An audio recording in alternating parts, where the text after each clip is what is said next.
Hello, everybody. This is our presentation on globalization and culture.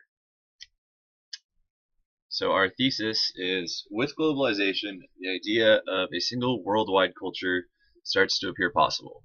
As a new culture is introduced to a region by globalization, it begins to take root and can override existing culture. This loss of culture also causes a loss or takeover of other languages. One language dies every 14 days.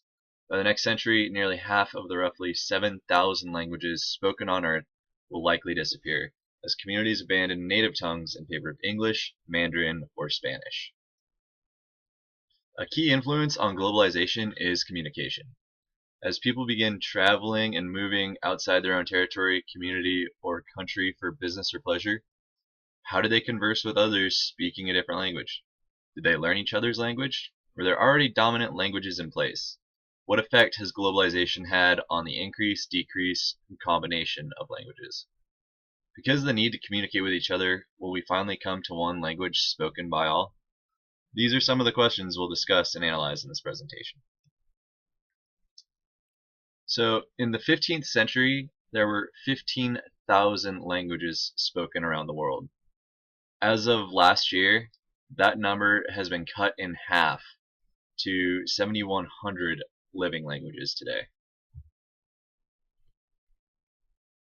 So here's a chart on the world's languages measured by population size. You can see that all the dialects of Chinese account for the largest population of a language spoken in the world. This is followed by Hindi, Urdu, English, Arabic, and then Spanish. Here's a count of the languages spoken by country. English is at the top of this list with 101 countries. After that, we have Arabic, French, and Chinese.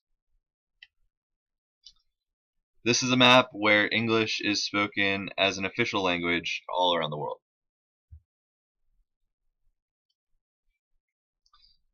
And this chart shows languages in relation to the amount of people studying a language worldwide.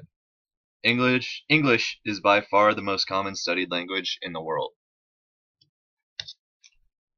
So the 15 most common languages spoken by half of the world's population. The top 100 languages are used by 90% of all humans on Earth. Mandarin Chinese is spoken by 900 million people. English is used in some form by 1.6 billion people every day. And English is gaining ground. Most books, newspapers, and emails are all written in English.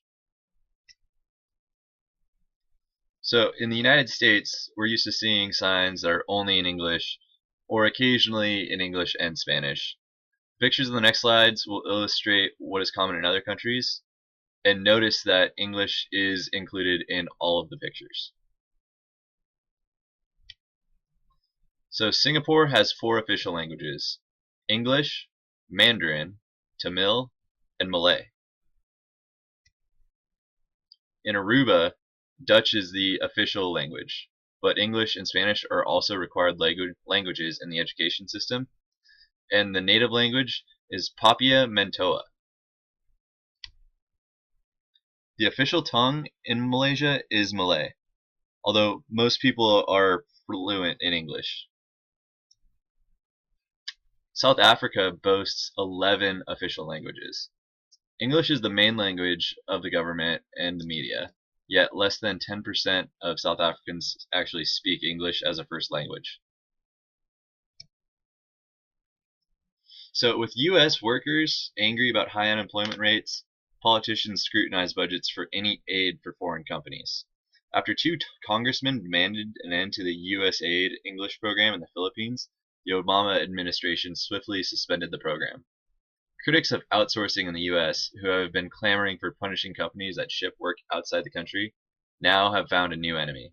American aid programs that teach English to likely foreign competitors. 500,000 call center jobs have been outsourced from the US to foreign shores since 2007. The USAID-run program called Job Enabling English Proficiency, or JEEP, did not provide any evidence that workers were supplied to Manila's call centers that cater to US corporations. JEEP was intended to divert youth from the path of militancy by enhancing employability in tourism, merchant marine, and nursing. Aside from the negative consequences of ending a successful program, the decision to cut funding sends a disturbing message about U.S. leadership. English is integral to the globalization process that characterized the contemporary post-Cold War phase of aggressive casino capitalism, economic restructuring, McDonaldization, and militarization on all continents.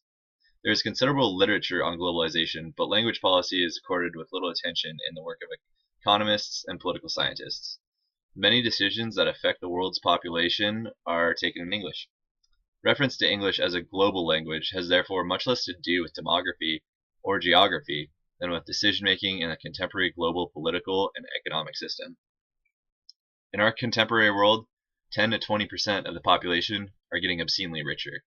The English-speaking haves who consume 80% of the available resources, whereas the remainder are being systematically impoverished, the non-English speaking have-nots. When analyzing English worldwide, the bottom line is who interests the English serves.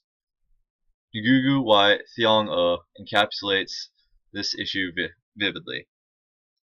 A new world order is no more than a global dominance of neo-colonial relations, policed by a handful of Western nations. It is a disaster for the people of the world and their cultures. The language of Europe were taught as if they were our own languages, as if Africa had no tongues except those brought there by imperialism, bearing the label "Made in Europe." When an old man dies in one of our villages, a shelf full of books is lost.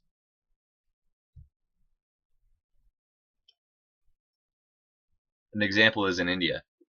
Threat of globalization to indigenous peoples, culture, and identities in India, the Western-centric globalization with its huge profit motives have resulted in the loss of culture and identities of indigenous people in India. The developmental policies that the government of India has taken up in the aftermath of globalization to meet its demands has created a big divide between the haves and have-nots, the latter being the indigenous people. The peculiarities of indigenous people in their socio-economic, cultural, and political life and how their distinctness have been eroded in the wake of globalization. India has the largest concentration of indigenous people in Asia and the second largest in the world. Indigenous people in India are historically marginalized and live in extreme poverty. They are very strong in dogmas and their rituals. Before the advent of Aryans and other invasions by non-India kingdoms, these people were happy and content in their life as they treated the forest as their mother goddess. All these features have been eroded in the course of time after the advent of modernized Aryans, who brought the modernity to the Indian subcontinent and eventually acquired the tribal kingdoms. They lost their identities and their sufferings became intensified during the British rule. This is a photo of an indigenous Indian woman selling baskets at a roadside stand in Hyderabad in India.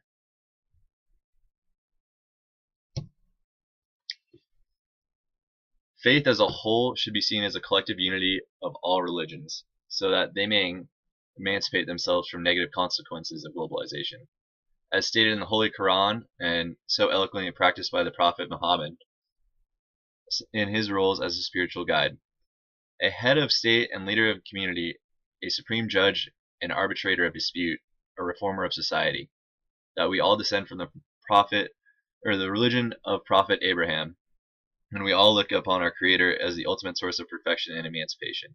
The source of religion is not to divide, but to unite and bring upon this justice and equality in the world, whatever the challenges and adversaries may be. Following are a number of suggested policies that should be adapted in order to lessen the disadvantages created by globalization on religion and religious groups. All states of the world cannot politically discriminate any religion. In the example of Bangladesh, its government recognizes all religions and religious holidays. All states should comply with this policy.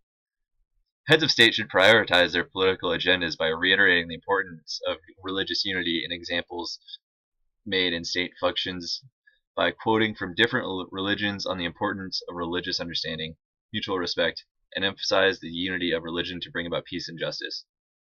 Every religion teaches priests as its foremost importance. Therefore, religious groups and religious leaders must work to disseminate this.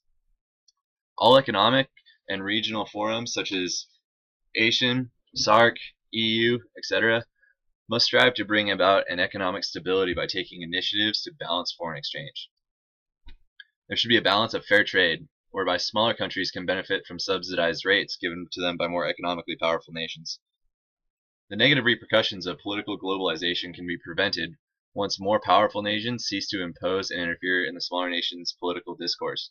Rather, powerful nations should aid to establish democratic systems. Additionally, neighboring nations should facilitate these countries.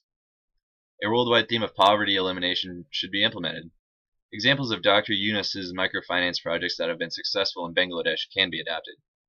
Alternatively, and more importantly, from an Islamic point of view, the implementation of zakat, or charity, system in Islam, whereby 2.5% of wealth be distributed to the poor or other poor countries, is key to alleviate the poverty. Organizations such as the United Nations should increase transparency and accountability by eliminating the process of veto powers given to a few selected economically and politically powerful nations. This will give these nations less dominance on the global political and economic arena and its discourses and outcomes. So if you lose the language, you lose the culture. This is a map taken from travel.nationalgeographic.com/travel/enduring-voices. And what you can do is you can select a hotspot and it will give you a description and information about the threat level of that hotspot. So for example, this is the Oklahoma hotspot where it has a high threat level, as Oklahoma boasts the highest density of indigenous languages in the United States, and this hotspot includes languages originally spoken in the region, as well as those from tribes from farther east that were forcibly relocated onto reservations there. So why do languages die out? Language loss in the modern period is part of a much larger process of loss of cultural and intellectual diversity, in which politically dominant languages and cultures simply overwhelm indigenous languages and cultures, placing them in a condition that can only be described as embattled. The loss of language is part of the more general loss being suffered by the world and the loss of diversity in all things. So what do we see for the future? In his introduction to the 2005 Congress of the World Association for Education Research, the Chilean Minister of Education expressed that he had met with ministers of 52 non-aligned countries. They had decided to implement common standards in all education programs. Bilingualism with English would become a primary focus.